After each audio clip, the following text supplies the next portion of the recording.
klinik aborsi ilegal ini dibiarkan terbengkalai. Bikin penasaran dengan cerita horor yang berkembang dari warga sekitar, tim Celeb on News Mystery mencoba melakukan penelusuran.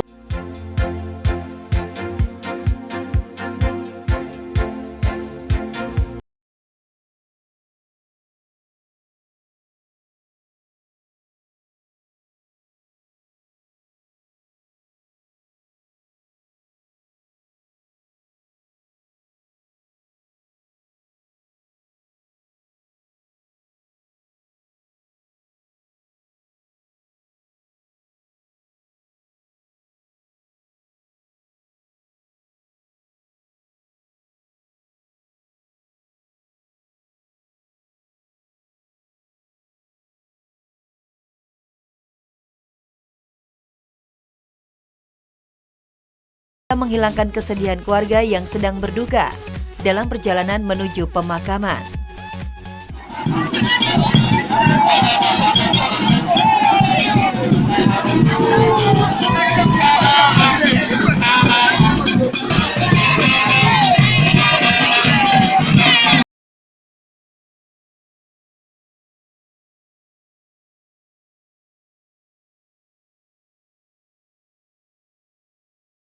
Upacara pemakaman unik, sekelompok marching band yang terdiri dari wanita berpakaian seksi tampil di hadapan jenazah yang terbaring di dalam peti sambil bermain musik.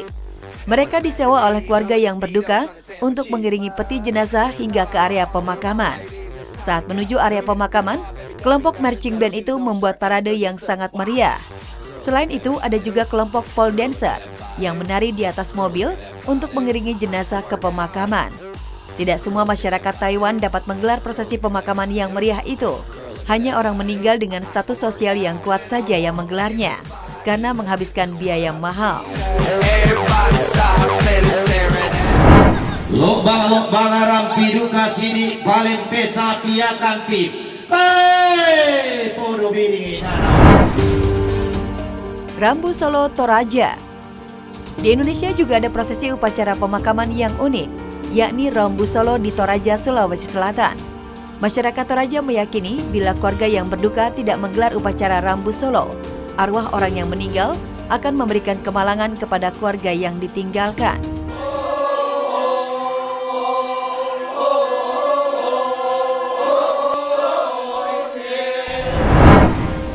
Upacara pemakaman Rambu Solo dilakukan sebagai bentuk penghormatan dan pengantaran arwah orang yang meninggal menuju alam roh.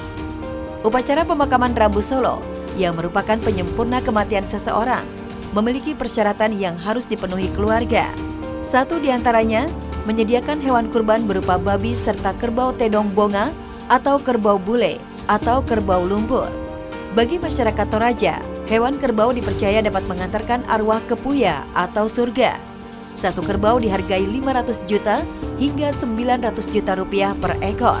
Karena itulah, Rambu Solo dianggap sebagai prosesi upacara pemakaman termahal di dunia. Waalaikumsalam. Sabi, waktunya ulung-ulungan kita jagawan tuku mati.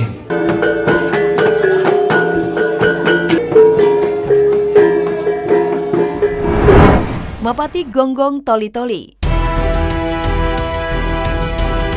Di Toli-Toli, Sulawesi Tengah juga terdapat ritual prosesi pemakaman unik. Saat ada yang meninggal, keluarga melaksanakan upacara adat Mapati Gonggong. Keluarga mengikat kepalanya dengan kain putih dan menepuk-nepuk jenazah menggunakan kayu yang dibungkus kain putih berbentuk segitiga. Selain itu, di luar rumah juga ada kelompok pemain musik gamelan yang mengiringi upacara adat. Musik dimainkan untuk menghibur keluarga yang ditinggalkan agar tidak larut dalam kesedihan.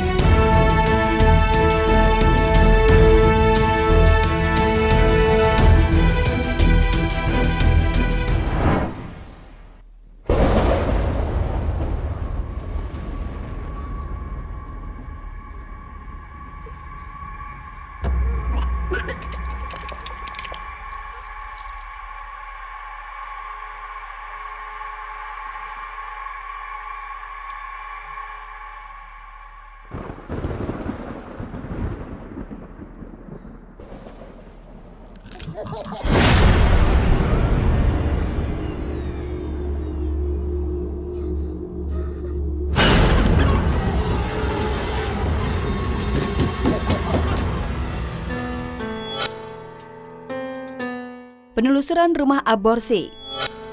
Teriak janin korban aborsi. Sebuah rumah jadi klinik aborsi ilegal pernah bikin geger warga Paseban, Jakarta Pusat. Barang bukti dan penemuan sejumlah janin yang telah dikuburkan terungkap dalam penggerebekan yang dilakukan pihak berwajib. Sejak itu rumah bekas klinik aborsi ilegal ini dibiarkan terbengkalai. Bikin penasaran dengan cerita horor yang berkembang dari warga sekitar, tim Celeb on News Mystery mencoba melakukan penelusuran.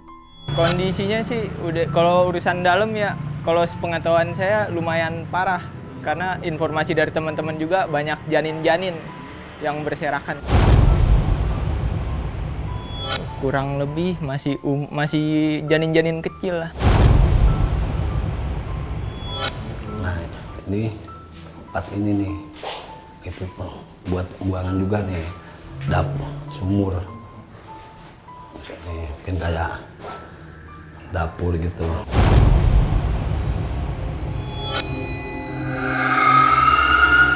Sejumlah janin tak berdosa yang dirampas hak hidupnya bangkit menguasai rumah bekas klinik aborsi. Penampakan sejumlah anak kecil di beberapa ruangan kerap tertangkap warga yang tak sengaja melintas. Bermain layaknya anak-anak, teriakan lucu dan berlari sana-sini. Itulah yang kerap terjadi saat hari mulai gelap. Anak kecil bermain di sini nih. Nah, persis di bangku ini nih. Dia diri dari duduk, dia pindah duduk sini. Cuman madepnya dia arah ke sini. Nah, nggak mau ke muka. Itu Bapak lihatnya di dapat jendela. Jendela itu, ya kan, jam 2 dan 3. Udah begitu aja cuma. Ternyata tuh anak-anak itu tiba hilang pas bacain syahadat. Hilang gitu aja. Kalau buat ganggu keluar sih enggak, ya kan. Cuman kalau orang lewat kan setiap malam tuh sering kedengeran ada suara ada anak kecil main-main. Ini kan yang orang jadi pada tahu ini dulu gimana kan. Dia ya dia nggak mau mengambil apa, dia nggak tahu dia kabur dia lari itu. Bahwa setiap ruh yang sudah dikeluarkan dari jasad manusia itu semuanya mereka kembali. Ya, tidak ada yang hidup lagi. Sementara yang suka nongol misalnya di malam hari di tempat-tempat seperti ada orang ruh-ruh yang berjalan atau anak-anak bayi yang sedang kelihatan kayak sedang merangkak gitu. Itulah murni dari jelmaan jin yang berwujud seperti anak manusia dengan bantuan tukang sihir dari bangsa jin itu sendiri.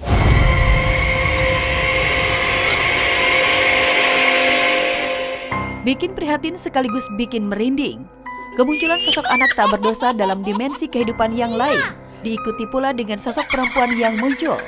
Konon, saat ia muncul, suara tangis kesakitan seolah meminta pertolongan terdengar begitu jelas. Warga menduga aborsi tak hanya menyiksa janin, tapi juga ibu dari si janin. Merinding juga sempet, apalagi kadang suka ada benda-benda jatuh gitu ya, jadi merinding. Dari depan, pas saya lihat ke dalam pintu itu, dari sana pintu yang sebelah kiri masuk, ternyata ada anak kecil main. Kurang lebih 5 orang, ya, 5 orang. Oh, pada ya namanya ini anak kecil gimana sih, bercanda, ya kan, bercanda. Setelah itu pas lagi ada orang wanita berdiri. Di mana? Di sebelah. Kalau sosok wanita itu sih emang dari dulu itu ada, emang dari dulu tuh pindahan bang gitu loh, dari rumah kosong itu. Kalau aborsi itu bahayanya bisa jauh-jauh lebih tinggi lagi gitu sih, karena ada resikonya sih, resiko untuk kedepannya sih ya, bisa membunuh, bisa merusak janin atau bisa merusak kayak organ yang ada di dalam perut, karena kan itu berhubungan dalam perut kan sama perut. Dan ya dosa sih, karena emang kita membunuh ya. Iya, ibaratnya kayak ada arwah gitu yang ngeganggu, apalagi anak yang nggak tahu apa-apa sih, maksudnya dia nggak mengerti apa-apa gitu, terus dibunuh. Ketika ada satu anak yang dia punya hak hidup, yang Allah menentukan hidupnya, kemudian dimatikan oleh ayah ibunya. Bayangkan, tidak diajari agama saja, anak bisa nuntut orang tuanya, apalagi dimatikan dia punya hak hidup, pasti akan lebih menuntut orang tuanya, meskipun dia masih kecil.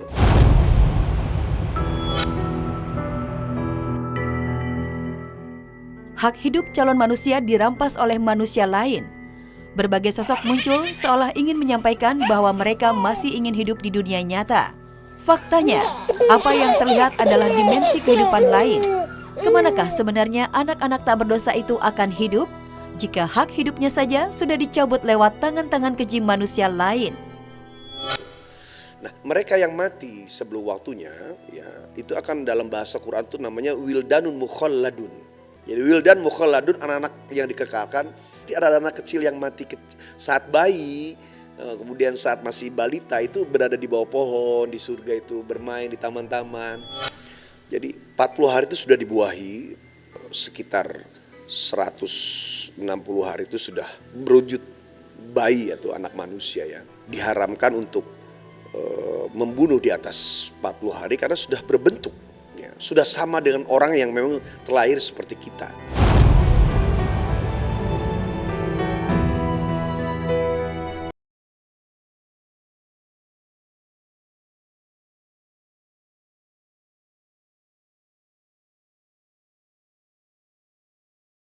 Semua ya,